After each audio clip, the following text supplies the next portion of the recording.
friends, we want to welcome you to our first webinar in this new series, Now and Next, How the Church is Changing for Good.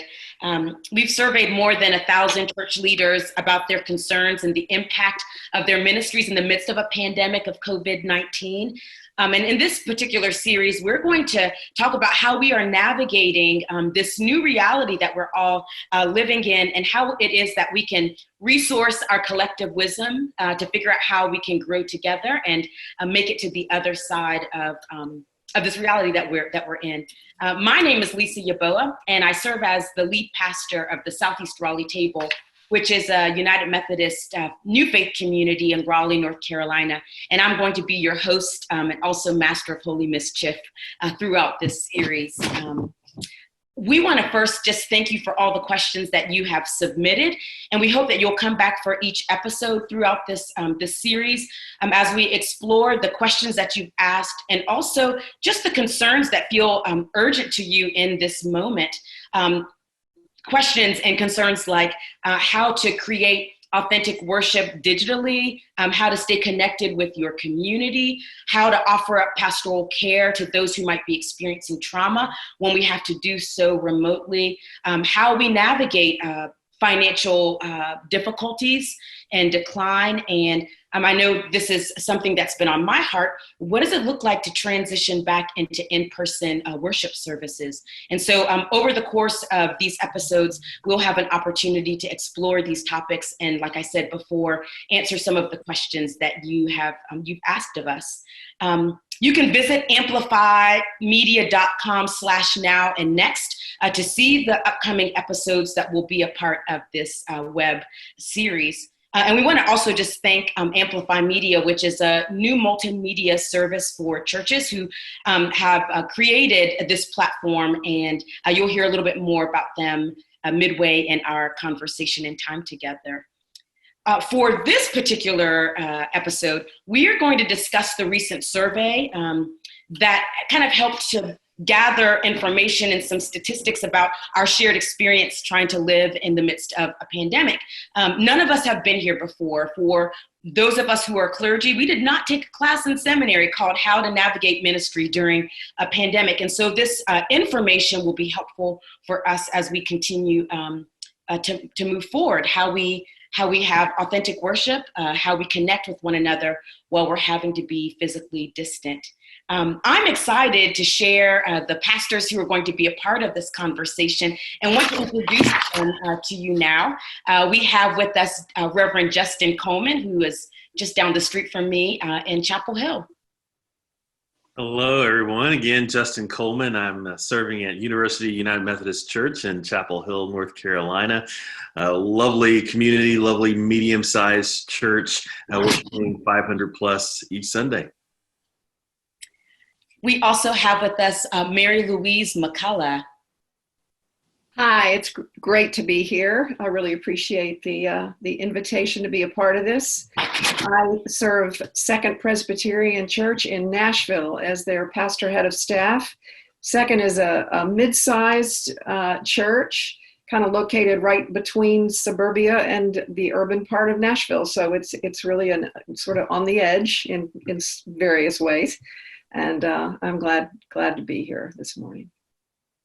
And all the way from the Northwest, we have DJ Del Rosario. Hey, everybody. Thank you, Lisa, and thank you, everyone. DJ Del Rosario. I get to serve the good people of Federal Way United Methodist Church. It's located somewhere between Seattle and Tacoma. It's my first year there, so what a first year to be there. And it's really exciting. Suburban congregation and online congregation as well now. Isn't that cool? So cool. Also joining us is our guest researcher, Mark McPeak, who has kind of collected all of the data from this particular survey, and he's going to share a little bit of those findings. Mark, if you can just maybe tell us a little bit about who you are, and then also too about this particular this research that you've done. Okay, it is good to be here. My name is Mark McPeak. I'm the Vice President of Research, the Vice President of Market Research at 5x5. Which is a marketing company, and I run the research piece of it. I've been doing market research since I started many years ago in the automotive market research community in Detroit. So starting with larger companies, but in since then have done a lot of work with smaller companies, especially with nonprofits and ministries and churches. And for the last 3 years, met some of you in the course of this, have been working with the United Methodist Publishing House, trying to understand the way things are changing to digital, right, Lisa, at this moment, and just to try and understand what the wants and needs of, parishioners and ministers and all kinds of people are out there. And so I'm really glad to be with you. Lisa, I'll just say that we did decide it would be very important for us not to just speculate about how churches and how pastors and how leaders are feeling. And so we said, what if we tried to get a survey out there and see if we could get a good response? And we were thrilled to have over 1,000 pastors and leaders, most of them pastors. I'll talk about that in just a second, but 1,070 that responded. And because the way we did the sampling was so broad, we feel really good about being able to apply those findings back to the larger community, especially in the places where it was kind of overwhelming. Sometimes when it's 50-50, you're not so sure. But when it's overwhelming, you're like, I think everybody's dealing with that. So we're pretty excited about being able to talk about that. I don't know if you want me to talk about the specifics of who those churches are. Yeah, well, I think one thing that might be helpful is just like to know what the types of pastors, the sizes of these churches where people are serving. Yeah. So let me just say this too, Lisa. We are not going to be able to do justice to all the research because we want you guys to talk about some things that are very practical. So we are going to make available, you'll probably talk about that, a download so that it'll be more details. So we're just kind of hitting high spots. So to Lisa's question, the churches that we connected with, I felt like it kind of looked like what church looks like. Over 50%, just a little over 50% of them were 100 or less, which is where a lot of our pastors and leaders are. And then we had, from 101 to 200 and then 201 to 250, we had going all the way up to some churches that were even more than 5,000. Of course, as you can imagine, that curve gets really small. But the great thing was for a lot of these questions, we were able to look at the difference between larger churches and smaller churches, like around 500 or less, 500 or more. And I know we're doing some even further analysis to try and understand some of the others. In terms of the leaders, 67% identified themselves as the pastor. And of those, half of all the people who took this survey were full-time, and then another, so really 2/3 were pastors, then another, 18% or so were part-time in some way or were lay pastoring or something like that. And then everybody else who took it was some kind of a leader. 80% of the people who took this survey are paid in some way. Not all are full-time. So we really feel good, like it's a pretty good representation. If a person said, I'm just a congregant, nobody's just a congregant, right? But if somebody said that, we said, we really need to speak to the leaders who are having to make the decisions in this crisis. So it is a leader and pastor, mostly pastor survey. Basically 2/3 are United Methodist, and the rest are the kinds of churches that some of you represent and that are served by the United Methodist Publishing House. And in terms of age, we were happy because sometimes when we do this research, it skews way old, but our average age was in the mid-50s or so, and so we had a pretty good bell curve of age. Sometimes it's we get just the older people, but it was really I think all of us looked at it and felt very good about who we talked to. And when you get the report, you'll be able to see who kind of that breakout. Yeah, Mark shared that the results will be available to you all, and you can find it at amplifymedia.com/now-and-next. It'll be made available after this particular episode. Mark, I think it might be helpful just for us to hear, what were some of the key findings that you felt that kind of came out of the research and the survey?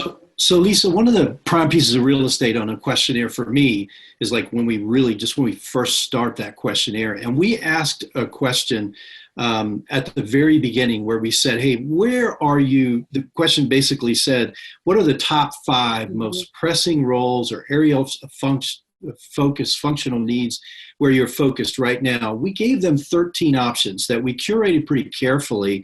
And one of the things people who know me know, I love the bar chart that's long at the top and not long at the bottom. When they go like this and they're all the same, it's a bummer. Well, 4 things, Lisa, really stood out. And in fact, those 4 things were twice as much as the other 13. And we felt like all 13 of them in the life of a church and a leader are really important. But here's the 4 things that they said they're focused on. Number one, 70% of them said they're focused on providing some kind of an alternative worship experience in the place of our loss of face-to-face meetings.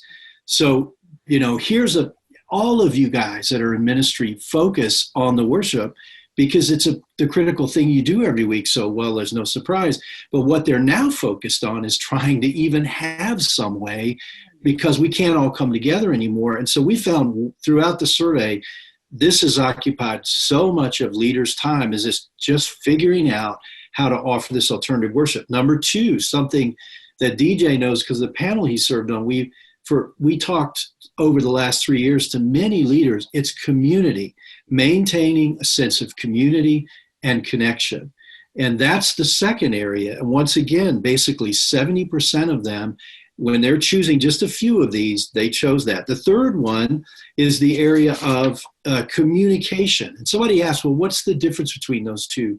Well, the way they're worded, it seems pretty clear that community is about relationship building and how we interact and connect in our living our faith together.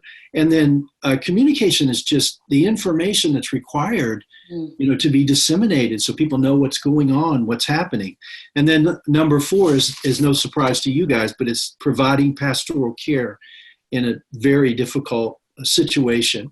I do want to say, Lisa, on that first question, which is like a huge finding, that of those 13, there's a bunch of those that should be really important that fell way down. I'll just give you one example. Caring for the needs of my family, only 25% checked that as one of the places they're really focused. Now, we all know it doesn't mean they've just abandoned their families, but I will say one thing. It feels like their world has been turned upside down and balance has just been knocked away. And right now, I'm putting out some fires I have to put out. And it made me think, when I'm thinking about, what do we do next? They're going to have to settle, aren't they?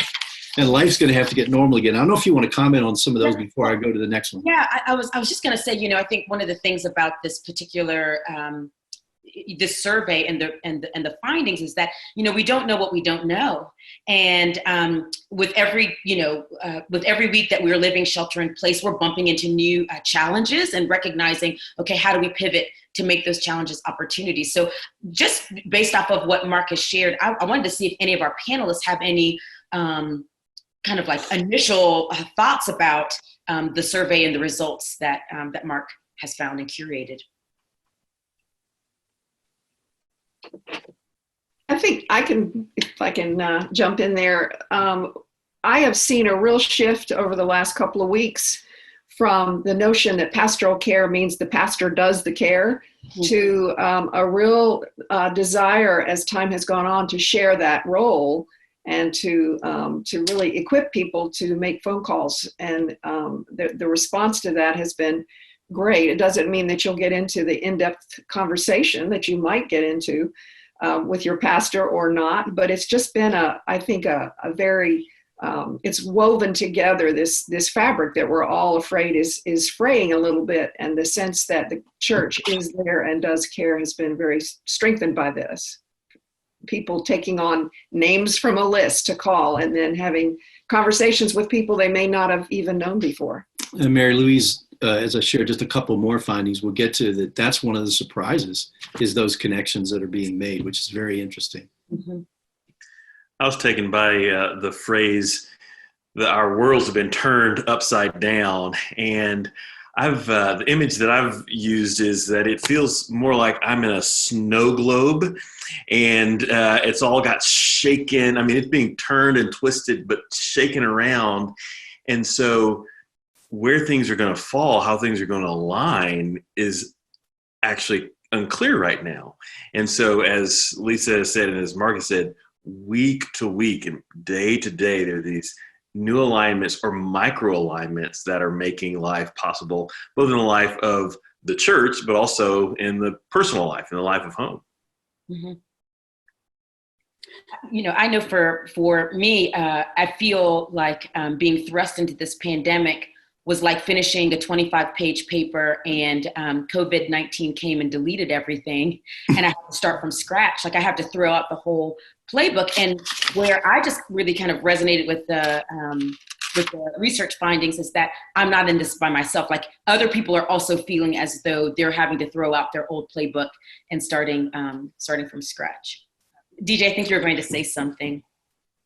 Yeah, one of the challenges I think, as I think about what you shared, Mark, has been over the last 8 weeks trying to write and lead worship and engage with people, and trying to lessen as much as possible the use of the first person pronoun I or me, and trying to engage with our folks with the third person plural, we, us, our.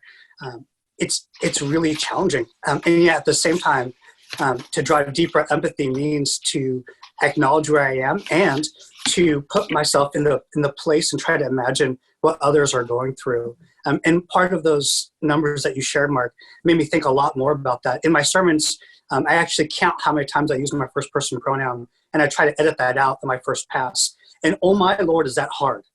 Because it's easy to talk about me. It's hard to talk about what God is doing and where God is active, whether we're online or in person. Well, Lisa, I wonder if I could share just a few more Sure. things and let these guys comment on them. When you go into a survey like this, it's make hypothesis and then confirm or disconfirm and things like that. Would you believe that one of the things that we found was that 89.16%, so let's call it 90% of these churches that we surveyed said they are now offering some sort of a digital worship alternative. And as astounding as that is, which really surprised all of us, I think, is the fact that also 65% of them did not offer it before the crisis. So think about that for 1 second. Are we going to all look back and say, this is the moment that church kind of embraced digital in a way that had never happened before? Not only that, these three numbers are just so impressive to me. 90% are offering a digital worship of some sort. Now, alternative to worship. Now, it could be, this is just a pastor sitting in front of Facebook Live, awkwardly talking or whatever. Number two. Emphasis on awkwardly. Well, but in a holy way, right, Lisa? In a good way, with a good heart. But number two, 2/3 of them had never done it before. Mm-hmm. They've never done it before. But you know what's crazy? Almost all of them say we're going to continue doing it after the crisis passes. Mm-hmm. So that just totally blew all of us away to see that was the situation that we're in. And the 10% who said they were not doing it, when they explain why, it's all technology. It's technology barriers. In other words, we don't know how to do it. Our staff doesn't know how to do it. Our people are really old, or they're technologically incapable, or I'm not sure what the word is exactly. But they're the only ones. That's the only group that you can identify. Everybody else, if they can figure out how to do something, they're offering an alternative to worship.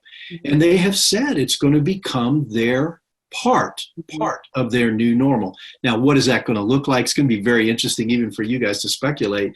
Does that mean that they're going to make big shifts, or they're just going to offer this as an alternative?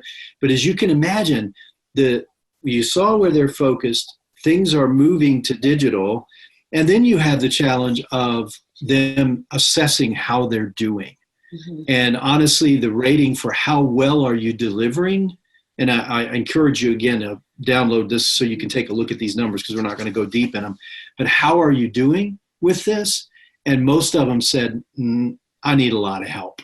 Yeah. I mean, you can imagine all of a sudden I'm producing digital content, I'm curating it, and I'm delivering it. And I may not be doing any of those well. And I'm concerned. And we read in verbatim comments of people on this survey things like, I'm worried that I'm boring. I'm worried that, am I saying the right things? Am I going long enough? Am I putting it on the right platform? So that whole area of digital, we talked about where they're focused on those four things. Now the idea that everybody's now in the digital world, and it seems like they're there to stay. So I'd love to pass that one back to you and let you guys talk about that one a little bit. Well, Mark, like you said, if you're interested in reading the full survey, it will be available later on today at amplifymedia.com/now and next. And we're going to actually take a quick break so that you can hear more about Amplify Media. And then afterwards, when we come back, then our panelists are going to flesh this out. Like, what does this look like from week to week? How these numbers are actually translated in the midst of our stories and experiences. We'll be right back.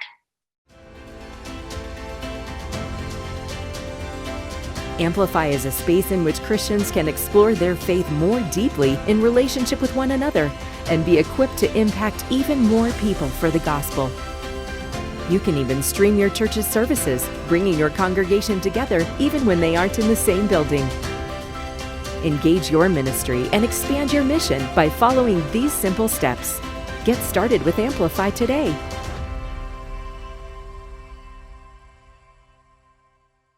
Friends, welcome back. We want to actually give you all an opportunity to hear from these wonderful pastors who have said yes to offering up kind of how they're living in the midst of COVID-19 and what their ministries are looking like. It's one thing to hear the numbers and the statistics. It's another thing to actually lean into other people's experiences. And so I'm going to just throw out a couple of questions to our panelists and also for Mark to kind of chime in and to share maybe how some of the research highlights the experiences that these pastors have.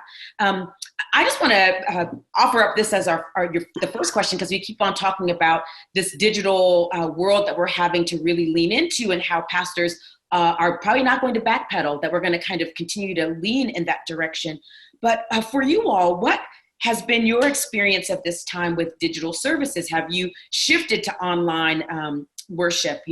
Have you moved to virtual services and programs? We'd love to hear more about how you are navigating worship life.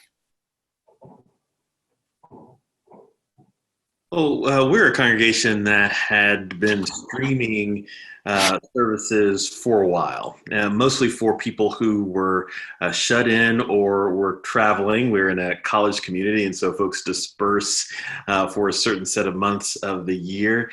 But it'd been something that we did on the side. Certainly it happened every Sunday, but it wasn't our focus. It wasn't the main thing. All of a sudden, this disruption that has been created because of COVID-19 and the stay-at-home orders meant that moved to the center. And so the first question around worship was, well, should we just film what we do with nobody else in the sanctuary?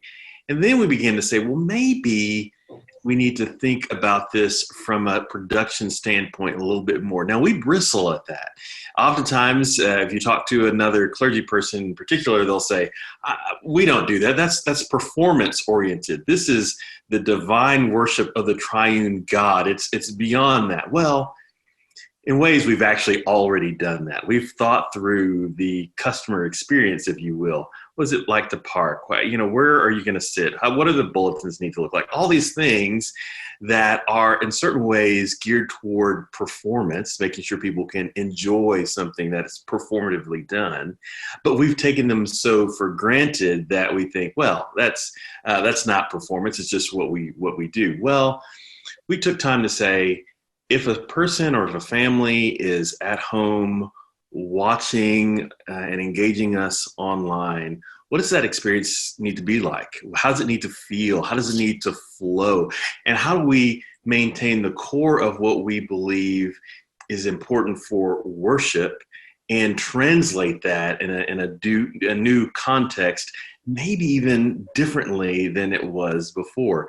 So we've tried two things. We've streamed services where a small set of us were in the sanctuary together, maintaining social distance. Again, slightly different order of worship, different transitions, but geared more toward an audience that is primarily watching online.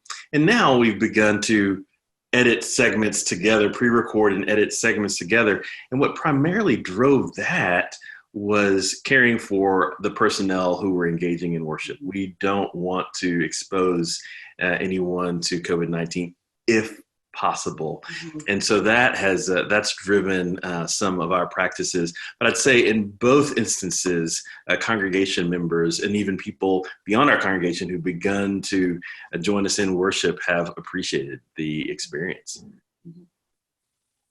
For others, how you've kind of shifted maybe to digital and virtual services. We went through the same progression that Justin just described. We even started with our first service was a Zoom service done by the staff. And as the head of staff, I wanted people to see visibly they were still working. So that was part of my desire there. And then went to one service with all of us in the sanctuary on our own. What happened in the next stage was unexpected and beautiful when we started working with phones, making video recordings, and then, we do have an editor in the congregation, a member who used to be a news person, a cameraman. So that was an advantage. But when we started doing that, we were able to include all kinds of people in the congregation in ways we never had been able to before. We've always had adult liturgists, but it's been harder to bring children or youth into that Sunday morning experience just because of schedules. And all of a sudden there we were able to get wonderful participation, which made it very, I think, endearing and reminding that we're still all there. And so now I love it so much. I hate to think of going back to the pastor standing at the front and a couple of other people, but we'll see. I don't think we're going back, to the same thing.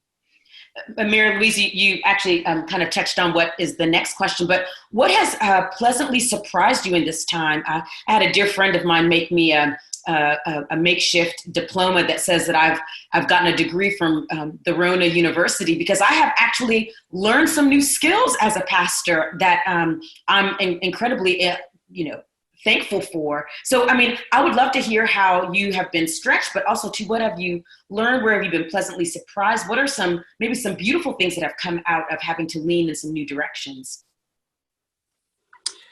This is at Federal Way United Methodist Church in the Greater Northwest. We had been offering online worship for years before I came. It's my first year in their appointment, and we are considered a medium-sized church. And I say that tongue-in-cheek because I'm guessing medium in the Northwest for United Methodist may be different from medium from y'all. We averaged about $1.40 in worship one service when I started there in July. But I want to just name a few things of what's been pleasantly surprising, Lisa. Even though we've been worshiping online, this is now our 8th or 9th week of pure online worship because it hit us pretty early on compared to the rest of the continental U.S. So we did social distancing. We had people send in their pictures, and we printed out pictures in the pews, and we showed them, you're here, we still acknowledge you. And the funniest thing was by week 2, we had more people sending in pictures than we averaged in worship. And then by week 3, we had other churches who didn't offer online worship beginning to worship with us. So we started to integrate other pastors as guest preachers and liturgists, because we now acknowledge that there are several churches within the community, whether they're Methodists or not, that are worshiping with us. So those numbers are inflated because they're community numbers of the area of Federal Way and Auburn. So what's been surprising to me has been just how much this isn't about me, and how on our best days we're curating what the Holy Spirit has always done. And the biggest question that we always challenge, or we're always challenged with, is how do we create disciples for the transformation of the world? And how do I step aside and not make it about DJ? So we have 2 meetings a week. We have a meeting right before we go live for online worship, and we get together and pray. It's about a dozen of us. And then we have a meeting on Thursday nights where we get together and pray again about how are we offering this to God? And I love what you said, Justin. How do we do this in a way that both isn't distracting and at the same time not overproductive, not too clean, too beautiful, so that it doesn't feel like it's our church, who we are. And I don't feel like I'm not experiencing the Spirit. And honest to goodness, Lisa, the best way we can do that has been not to make things perfect, but to allow those mishaps to be where they are. Those moments when I'm actually like this, and there's too much space up here, or I'm talking over here. And those have been the most magical moments, because God is good, and God can do most things without me. And I'm just glad to be a part of it. And how do we do that as a church has been the most pleasant part so far. Yeah, I know Mary Louise was sharing about like just some innovative ways that people are also just connecting with one another, that, lay people are beginning to kind of be unleashed because they're also having to navigate new ways of connecting. And so I don't know, Mary Louise, if you want to share kind of how you're seeing people connect with one another, and other folks can chime in as well. Well, one of the first things we did was get a Zoom account for, not to do an ad here, but it works, for the church, and then let people know that if they want their committee to meet or any kind of prayer group, that they can go on to a calendar. The associate pastor was very well versed in these kinds of things and set up a calendar so they could schedule time. So now a lot of people aren't setting up their own Zoom meetings, but they know who to call, if they want to do that. So that kept this network of kind of spiritually oriented groups, like we call them the companions groups. They meet and they share deeply and they pray. That kept that going right away. Some people were right on it saying, when can we get our group together? And then I've noticed, oddly enough, that from the administrative viewpoint and the church leadership, our session is our board, our session meetings have been increasingly, they have this quality about them that I had not experienced before, because there were people sitting at a long table and I couldn't hear half of what was being said around the table. Now we're all looking at each other on Zoom and taking turns to speak, as you have to do on Zoom. So even that aspect has been somehow enhanced, and we're talking about maybe doing more of that, where the attendance has been better because people don't have to drive out to a meeting after they get home from work. So there's a convenience factor, but I'd say the interpersonal factor has just been surprising, although people also get burned out on too many of these meetings, and I've heard that the last couple of weeks. Any others in regards to how people are connecting naturally with one another, or in innovative ways that you had not imagined? Yes, I was in a meeting early on with a group of leaders outside of our local church, talking about what we thought the effects of this was going to be on the way we connect. And my eldest son, who's 14, decided that he wanted to take a break from his homeschooling environment and come in and listen to what we were saying. And his primary question was, does this mean that after all this is over, we're going to become more connected or less connected? Mm. I thought it was a great question, still is a great question. Mm-hmm. But at least the early signs of what I'm seeing is people being more connected. I love the ability for someone to send me a text message and say, I need to set up some kind of pastoral care or something, because I'm alone here, and this is driving me crazy. And me to say, all right, well, let's, what are you doing at 3:00? And then all of a sudden we're on a Zoom call. So I'd say that access has become in some ways more quick. I'd say that any kind of meetings that need to be done are a little bit more personal, as Mary Louise has said, but also more efficient. And the net result is that more people in our congregation, at least, are connecting with one another more often. And it goes beyond the congregation. I was talking to someone the other day who said, I've had this group of girlfriends. We meet maybe once a month and get on the phone maybe once every couple of weeks with one another. Well, now we're able to meet every single week because we're being intentional about it. So I think that's a gift that God has given us, is the necessity of being intentional about the formation of community, and more particularly Christian community. Mm-hmm. Some of the things. Go ahead. Sorry, go ahead, DJ. Apologies, Lisa. Some of the things we've been practicing has been the 18th century John Wesley model of class meetings. We call them community groups. And so our main form of communication and connection has been our class leaders connecting with 6 to 8 people. But two other ways we practice this right now is we have something called the 1+1 challenge, where every Sunday we tell people we want to have you connect 1+1. Every day, one person you regularly connect with, if you can, via video call. because to see and be seen is critical. The plus one is someone you don't typically connect with. So reach out to someone, ask how they're doing, ask how you can pray for them, and share something you're grateful for about who they are. That way you're connecting with at least 14 people a week, half of whom you already know, and the other half you're reaching out to outside of that class model. And then the other thing we're doing is through our Facebook group, we're practicing different ways of connecting. And one of them that's done the best for us overall has been Tuesday night online potlucks. So every Tuesday night at 6 p.m. Pacific Standard Time, folks share not only what they're eating, but how they made it and what they enjoy. And it's been just massive for us. People feeling like if they're eating alone with their four-legged friends or with their family, that they're sharing this online potluck, which every denomination says it's truly Methodist, it's truly Presbyterian, whatever it is, we love to share our food. And my favorites are when people get takeout and they're like, don't judge me, I'm eating McDonald's or Chick-fil-A, because there's something about that that has been wonderful. I'll stop there, Lisa, and I apologize for interrupting you. Oh, no. You no, DJ, that's actually, I'm like writing all these things down. I'm like stealing that, holy footnote.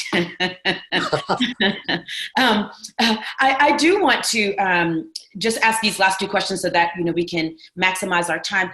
In the findings of this research, it kept on coming up around concerns around finances and giving and generosity. And just want to hear about, just how you are feeling in your own church context around those particular aspects of generosity for your community and maybe even your broader community.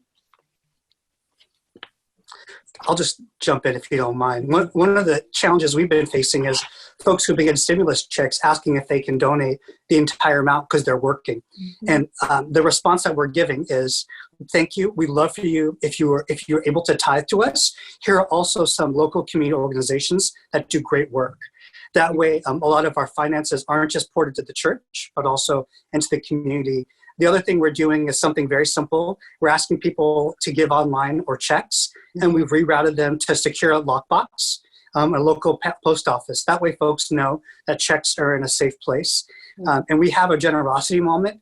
This Sunday, we're going to be adding a gratitude moment where one different person, either myself or someone in our congregation, shares a moment of gratitude of how we're being great stewards of the resources people have through prayers, presence, gifts, service, and witness. And we're highlighting each one every Sunday in addition to our offering. And right now, one of the challenges we're facing at our church is we're supposed to have our generosity campaign right now to ask people to make their pledges because we work through the fiscal year. And we're not going to do it. And we simply feel like it's not reading the room, it's callous, and it's not thinking about what people are going through. So we've just named to folks, we know this is when we typically do it, but we trust that we want you to be faithful. And we just want to share how grateful we are for the ways that you're generous in those 5 ways. For the other panelists, as giving declined, have you seen an uptick? What are your concerns? We've seen an uptick and a decline, depending on the week.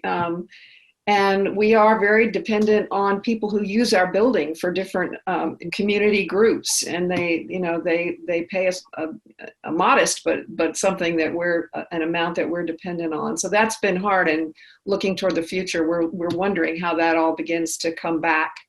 But in the meantime, we've had similar to what DJ was saying, we had a couple of people want to donate their stimulus checks. So in Nashville, musicians have not been, they haven't had a lot of work. And so we're trying to keep our ears open for people in our congregation or who've been close to us by just playing a lot for us. And just that ear to the ground thing that we've done through our phone calls. And also, I think our other pastor and I have struggled with ending a worship service online with a request for an offering. And that, I don't know what it is. It's just been a stretch, to do it in that setting that we've had. So we've started again, reaching out to members and saying, could you all do a little kind of like a gratitude thing, here's what's going on. Can you be sure that you keep your pledges going? And we started that last week, and one of our members did it beautifully. So we may just kind of continue to put that at the end of the service, or even during an offering moment when we would normally say things like this more in the middle of the service. Last fall, we began doing generosity moments at our local church, which is for us a little bit of a mix between generosity and gratitude. And it's been such a sweet moment since the beginning of this time of social distancing, because now, we can say this is the work that we're still doing in the community, and it's mostly been directed toward our ministries beyond the four walls of the church. We found that this is a relatively economically resilient community. Chapel Hill is.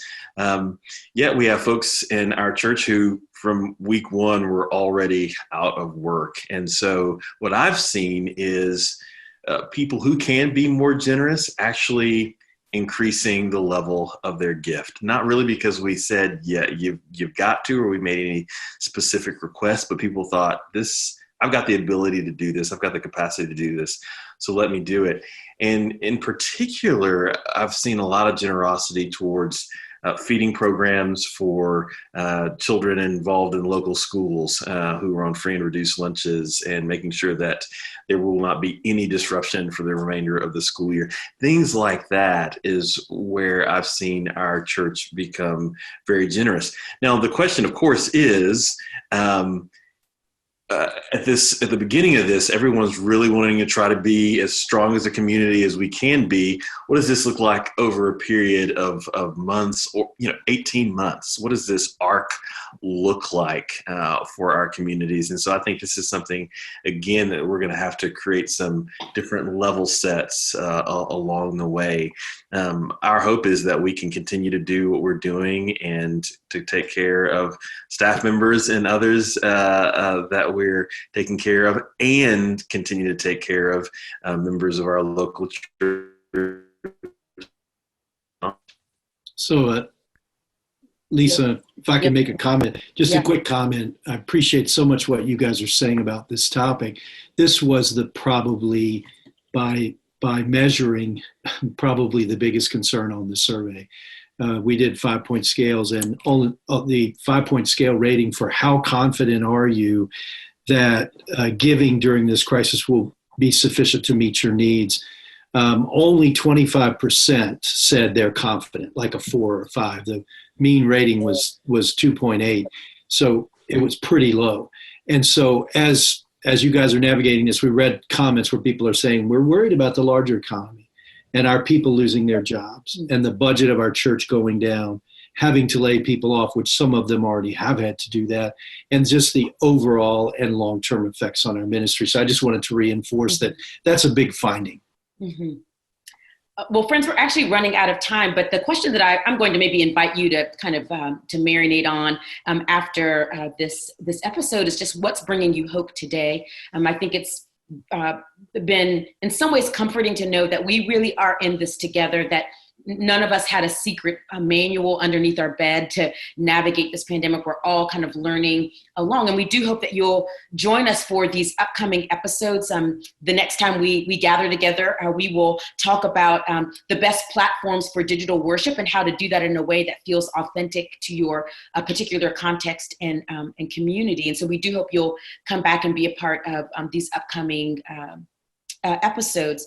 We are going to ask you to visit amplifymedia.com/now-and-next to register for the next episode. You can also download the survey that Mark has so beautifully and brilliantly articulated and talked about, and that our panelists have highlighted through their experiences. That will be available also at amplifymedia.com/now-and-next. And then you can engage us via Facebook with Amplify Media to share your concerns and any questions that you have, so that in upcoming episodes, we might be able to address them, either answering those questions or leaning into what feels like your immediate needs. We are just grateful for Mark. We're grateful for our panelists, for my dear clergy colleagues. We're grateful for you all for investing and taking a little time to listen, to lean in, to hear how it is that we're all navigating, and knowing that we're not alone in this. We can't wait to see you next time. Thanks all.